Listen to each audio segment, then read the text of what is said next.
Together we are from the straight, and we would like to welcome you to the Music Jerks podcast. That's right. Number one.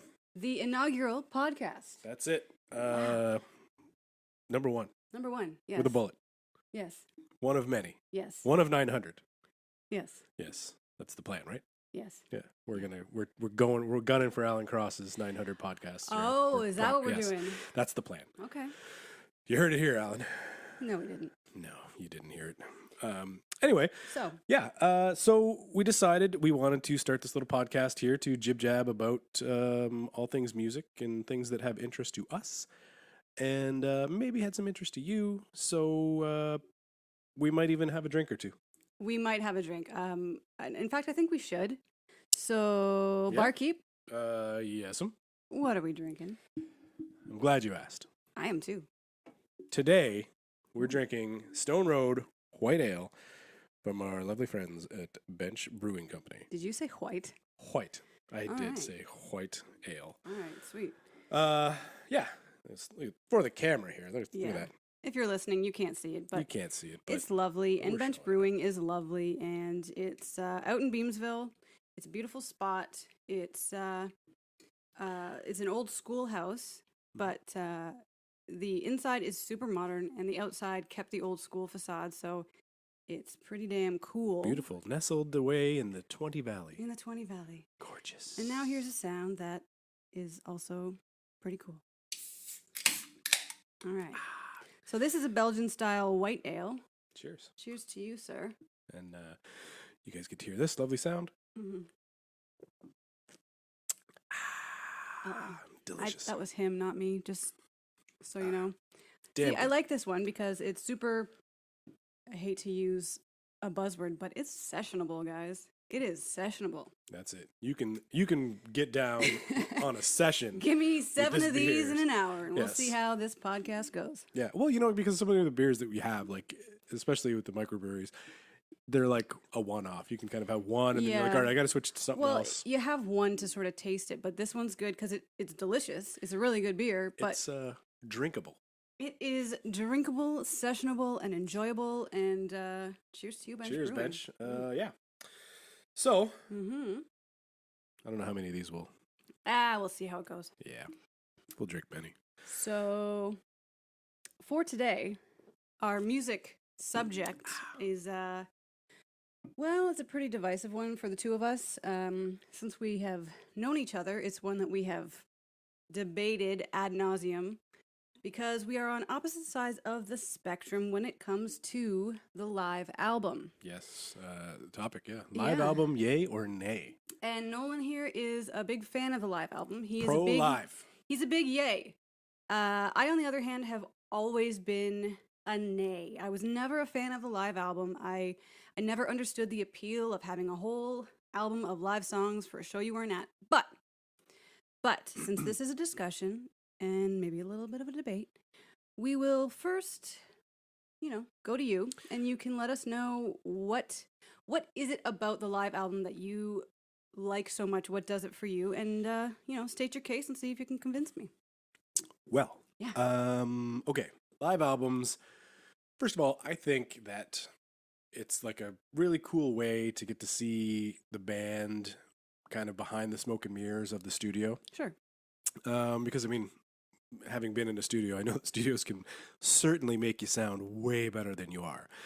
However, live, I think that you're out there, warts and all. Yeah, that's just what you are. That's it. That's your sound, and I think that the live record, captures that skillfully. Don't get me wrong. I'm sure that a lot of live records have a lot of post-production. That's maybe true. clean up some of those flubbed notes or anything like that. Yeah.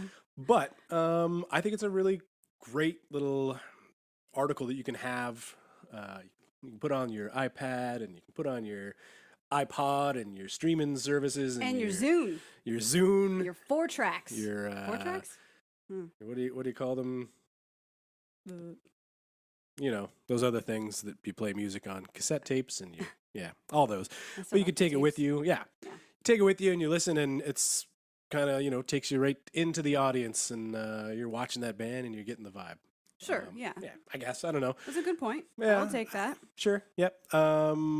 the other cool thing about that is that there are some bands that you just won't ever get to see live. That And is the true. live record kind of bridges that gap between studio record to not being able to get to see that act. I mean, one of my biggest regrets in life is never getting a chance to see David Bowie, Yeah, that's not which a is good a real one. bummer. That's sad, However, there are several Mhm. great Bowie records that are live. He's got like the Spiders from or Glass Spiders tour. He's got a Nassau Coliseum one in '74 that was like right in the. It's kind of like the in between his various personas. He's kind of firing on all cylinders. Where he's Yeah. out of Ziggy, he's not the Thin White Duke. He's kind of moving on to. He's just Bowie, man. He's Bowie, so he's playing all those songs and kind Yeah. of giving it a. It's. So are you fans of all of his live albums? Are any of them like a miss for you? Um, Not to say that you're not a fan, obviously you are a huge Bowie fan, but Yeah, I think maybe like the '70s ones are good, but I'm pretty blown away by the Glastonbury one, which is the 2000 one, and he did just put out like a whole series of ones from the '90s. It's beautiful live adventures. I think is like a box set that his estate put together of stuff when he was touring post Nine Inch Nails, Yeah. and then with the Oh, yeah, outside I'm famous for and that. that kind of vibe. But he was kind of slowly bringing back some of his other tunes to reintroduce them to the audience at the time. So like Scary Monster Super Creeps kind of becomes a big staple in his live set, and and then I think he even brought back Rebel at that point, and Fame and Fashion, kind of songs that had kind of gone away, but yeah. there's new audiences he was able to give that Trent Reznor. Well, he spans Grit. generations, Yeah, fans of all ages. yeah. So I think that's one. I mean, there's a great Stones record that's live. Yeah, same. There's I mean, I think we'd put this out on our socials too about different live records, right? And I think like some of the people that came back with answers are ones that we weren't even thinking about. Well, yeah, and I mean, I'll get into that a little bit because it sort of swayed me. There's a little teaser for you. It swayed me. Our people, our followers, they swayed me. But so, for you, what are some other of your favorite live albums that just like are So- above and beyond any of the others? Like So that I really think get you. my favorite live record, it's by one of my favorite bands is called The Frames. Mhm. Glenn Hansard, who's like gone solo ish, but he's he does his own thing aside from The Frames. But in Ireland, The Frames are like the band. They're the ones that like. I remember a great quote from Bono saying that in Ireland everyone wants to be Glenn Hansard, Mm-hmm. whereas everyone thinks that Everyone wants to be Bono. everyone in wants the to be Bono, States. but yeah, Bono wants to be Glenn Hansard. yeah. Yeah. So I that much prefer that particular Glenn record is Hansard called myself. Set List, and it's just it's so it hits different. You Oh, know, God, if I could use the no. parlance of our We're time, too old to say it that. hits different, and it's like it just really displays them at like their peak. Yeah. It's really got like the really dynamic slow songs. And I don't know, it just really captures that band and the emotiveness of them, and then they're able to bring it up and rock and roll, and So it's Anyway. one that you can listen to over and over and like. it 100%. still gets And you. it's for me, it's kind of like the definitive Frames record, or the Glenn Hansard reference of like why he's so great. Yeah. That and even in that record, which is I'd touch it up later, I'd get to it later, but I'll just bring it up now. But like the banter, Mm-hmm. that's a huge key for live records, is that keep the banter in. Right. Like I hate listening to a live record where they just edit they it out? they edit it Yeah. out and they tune down, and then it's like Yeah, you wanna song hear the song behind the fades scenes to stuff. crowd, and then Yeah. it ends, and then crowd swells again, and you're like, well, that Yeah. didn't happen live. Let's give us a little bit of like, as a guy that when I play, I love to talk. Yes. Hard you to do. shut me up. So I mean, you could edit it that way, but sometimes there's some little nuggets. There's some Well- gems that are It's not even just the like. It's the banter between band members. The best is if it's like, oh, you fucked up there. So, I don't Yeah. know what accent that was or what band I was being, but something, like yeah. the banter between band members, between songs and sets and stuff is fun. I will admit that it's a cool glimpse into. Yeah. who Or even they like are. one of the cool things was like VH1 Storytellers, where you Yeah. actually got to. I mean, that is a live device. Sure. But like sometimes bands go into stories on different songs and what Yeah. brought them up, and kind of That's or true. who they're dedicating it to or something like that. It kind of just gives you a little more insight into the band. Mm-hmm. It kind of it wipes away a little bit of the mystery. Another great live album. The, so some of these live ones become like the quintessential record for Yeah. these bands. Like, I don't think you can hear. You wanted it. You wanted the best. You got the best. Like Kiss Yeah. from Alive is like That's true. that's yeah. an iconic sound. I think even Sloan kind of steals that on their A lot of people do. on the Good and Everyone or something like that. Yeah. Yep. That's like that record. Live at Folsom Prison Yep. is like another iconic record that you wouldn't. I don't think if you heard those songs all just on a record by itself, you probably wouldn't put them together and be like, this record kills. I think it's like it's the artist set list makes it so great, and just the delivery of some of these songs, and even the changes of some of them. Like, I don't know. I'm trying to think of another song that changes. I'm trying to remember something that I read. An artist was saying that like, it was Lou Reed about the Velvet Underground, like the Sweet Jane, Yeah. that riff. Mhm. It wasn't. It's rarely even played the same as that on the record. He said he's that tempo was just what we chose that day in the studio. Right. Yeah. So never again was it like live. There never was it played the same way kind Sure. of thing. And I was like, well, that's a pretty cool way to look at to it. that, Like, yeah. not necessarily how we're gonna play it live, but this is how we're gonna get it done in the studio. Anywho, that's a little bit about my love of live records, and even the artwork sometimes is cool, where you get like pan shots of the crowd, and Yeah. you're like, oh man, I wish I was there, or I was there. Well, that's what I think would be cool is if you were in the audience and then you got the live album after. I think that has more of a connection like that. I can totally understand. But Speaking of which, a Yes. guy who we got to see not long ago, I guess long ago now. That's Everything was long ago. But Joseph Arthur used to do a really cool thing where he would record his sets live, Yep. and after the show, he'd burn them for you right there. Yeah. Didn't he do that? Yeah, he did that for okay. yeah, and he did that. I don't know if he did that. Yeah, he probably did I that thought he for did. that one, but Yeah. I've got one of him at the Rivoli, Mhm. which is really cool, and I was just like, what a neat thing no, to be that's able to great. pull off. And For I sure. know, look at like it's. I guess the other thing too is like live records, huge business for a lot of like the Dead, Mhm. Fish, Well, because those are Springsteen, like those are Pearl live Jam. bands. Yeah. That's what they're meant to do. They're jam bands. You need to and you so- like and people are like fanatical where they for collect sure. them all, and you can like, hey man, Because they're all a little different. did You you pay get that attention Fish to all the show little of, intricacies that are different in each one for sure. Yeah. Fish in 1996, Madison get Square that. Garden. Like 4 songs in, man, there's that one moment where they just blow your mind. Yeah, that's kind of, that's like live record love. You get the other bands like, I'm trying to think of another one. Coldplay's live record is pretty good. We're not looking for pretty good. You're here to convince me that live records are great. Well, I'm saying, but okay, so another, if you're pro artist, Mm-hmm. I guess probably it's more pro record company, but the live record is also a nice little cash grab sometimes. You always notice like around Christmas when the live record comes out and the greatest hits record come out. All the box sets that Yeah, include all. Yeah, yeah. for sure. Yeah. But it's a nice little moneymaker for some artists. I thought of another good live record that was like that's Go become ahead. the benchmark. Yeah. Frampton Comes Alive.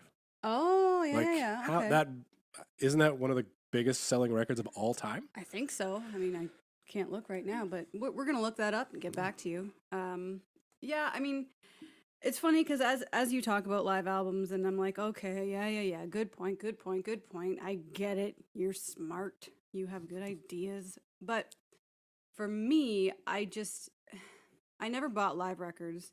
I never cared about live records. If I wasn't at the show, then it felt like a disconnect to me. I don't know. It didn't do it for me because of course it didn't sound the same, and I didn't want to hear the crowd and hello Vancouver, and like, oh, I'm not in Vancouver, so I don't care. It just a whole album for me, it never made sense. I always liked, I wanted the studio version. I wanted the mixed and mastered, and which maybe makes it sounds almost shallow. you like the polish. I like both because obviously I like a live show. I like seeing a band live, but most live albums don't make me feel like I'm at the show.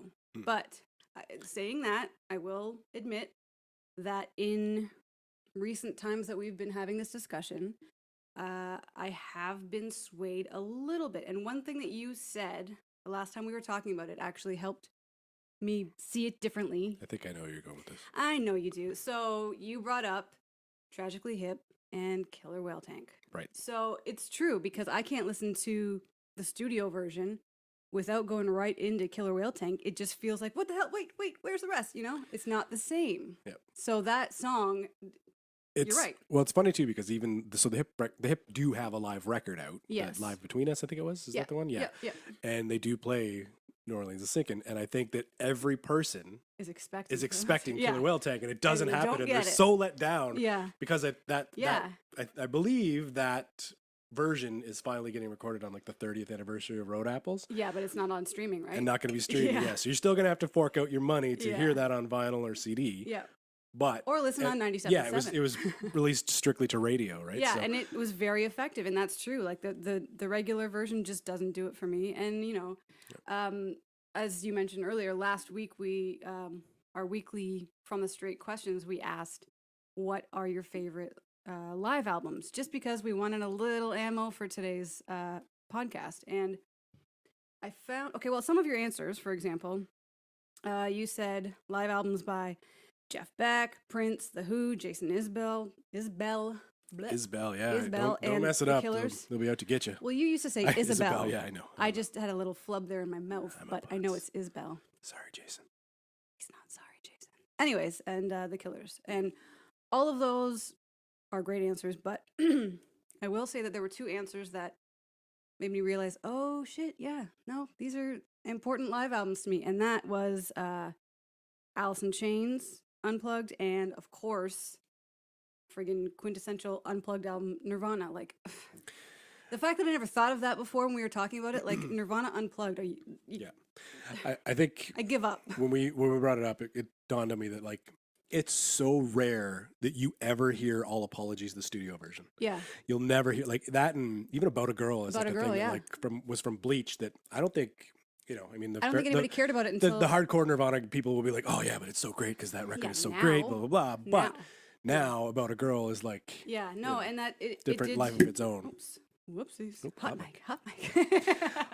Yeah, but I think that's, you know, and that's what I mean by like a song that you're never going to be able to hear that the same way. Yeah. Yeah. No, I and think, so you're probably even No converting. Excuses is the same on the Allison Chains one. Like for me, it was Nutshell.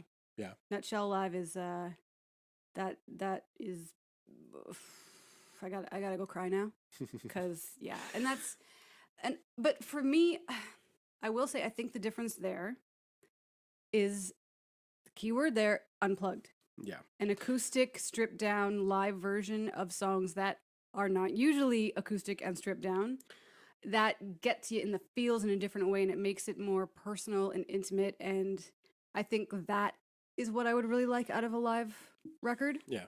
It gives you a different view of the band. So it's not so much the loud crowd and the theatrics and things like that. It's like your favorite bands, like Alice in Chains growing up has always been one of my top 5, probably, and Nirvana's up there too.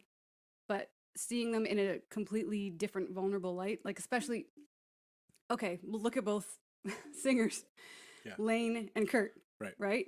Them at their vulnerable, you know, that, I feel like I'm getting emotional right now, but that's like, it's a big deal, and it gets you. Yeah, and I think that both of those records, I mean, I can't speak to the Alice in Chains ones as much, but I know I've read a lot about the Nirvana one, and Kurt wanted to do that to show everybody that like he was an artist. He was, you know, he was for real. Worked. He could write these songs. He could sing these songs, not the marble mouth thing that everyone thought he was. And like, perform them in a way that was did them powerful. well. And I guess like when you go back and like read interviews with Grohl and Novoselic and stuff and Pat Smear, they say like they practiced the shit out of those songs and like. And of course, covered Bowie, which is another another classic where you very seldom get to hear the Bowie version anymore. It's so funny because there's so many people.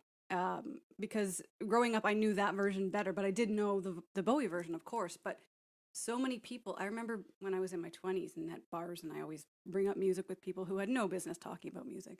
And if that song came up, oh yeah, the Nirvana song. No, it's a Bowie song. No, it's a Nirvana song. It's a friggin' Bowie song. Yeah. But I feel like in a big way, anybody that loved that song and then realized it was a Bowie song maybe would have, taken a dive into Bowie's back catalog and become a Bowie fan, which every generation needs Bowie fans. That's it. He's got to keep on going. That's so I will I don't want to say that I concede this argument, because a lot of albums I don't care about live albums, but then there are some that are powerful in their own way. And also, if you have seen a band live, then yeah, it's a great way to sort of relive that. So I'm conceding, but conditionally. Not every live album is worth the cost. That's true. That's true. I think you just have to pick and choose. Yeah. And I feel like it has to mean something to you. It can't just be like a random band live album. Well, I guess this is good. Like, I feel like you have to have a connection to the band specifically in order to really appreciate a live album and want to listen to it and experience that. For me, anyways. I think another one too, which again is weird, is there's other artists that like I didn't dig until I heard them live, which is another like weird saw them live or phenomenon. heard the album. Heard the album, because okay. I've never seen Dave Matthews live, and he's a bit divisive because not a lot of people like him that much. I don't not like a lot Dave of people. There are a lot of Matthews. people that do love Dave Only Matthews. the song with but Alanis. I do like that one. there you go, which is a great tune. It's a great song. But I remember, man, it was he did. I think it was the Live at Red Rocks record, but the one he did with Tim Reynolds, where it was just him and Tim Reynolds doing like a college tour, and they were both on acoustic, was mind blowing. Stripped down. Yeah. Mind blowing record. And that was like the first time that I really kind of opened my ears and eyes, I guess, to Dave Matthews being like, this dude is talented. Yeah. Well, I do feel like his live show is what draws people to him. Like, I'm going to shout out some of my family members here, because my uncle, who is like us, someone who is at all the live shows, we've seen him at a few, but he will go all over the place following Dave Matthews. He is a huge fan, but I think it's more the live show than anything. And my cousin Nikki, I know she's a huge fan and loves to see him live as well. And I've always sort of been like, I just don't get it. But I've never seen him live, so maybe that is what would do it for me. Yeah, maybe. Fish is the same way. Honestly, I know I've a lot heard of that. of people, and I think I've discussed this with you, and maybe this will be another podcast where we'll talk about the jumping off point to get into a band that you have found complicated at first, or that was, they didn't speak to you.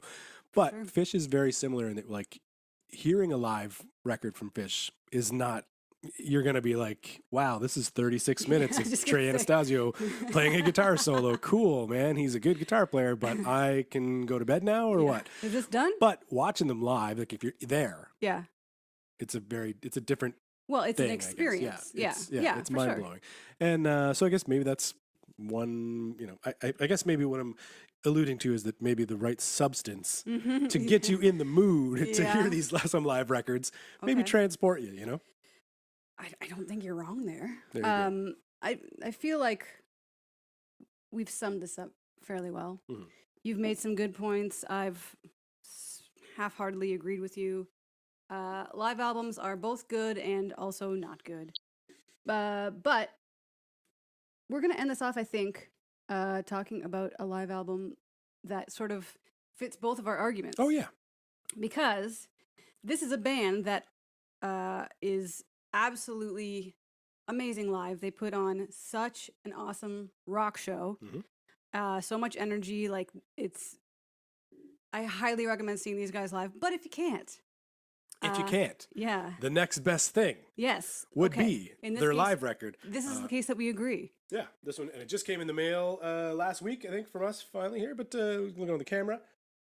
This is the Honest Heart Collective from Thunder Bay, but this is live at the Horseshoe, which is just a great record, them live. If you don't get a chance to see them, although we highly recommend that you do. Here's your... So we're ending on an agreement. Here's your jumping off point. A gentleman's agreement, because I'm a gentleman. That's right. Yes. So that's a live album that I can get behind. Honest Heart Collective. Honest Heart Collective. Good stuff. Yes. Anyway. So let's have another beer. Have another beer and figure out another debate to have. And I guess we'll see you folks. We won't see you, but you'll hear us. You'll hear us. Yeah. You'll hear us next time. Yeah. As always, visit the website, www.fromthestraight.com. You must at be old. From the Straight. www. Yeah, that's right. I still FromTheStraight.com. hit the dubs. At From the Straight. Yes. Hashtag all of those music things. drugs. Check us out there.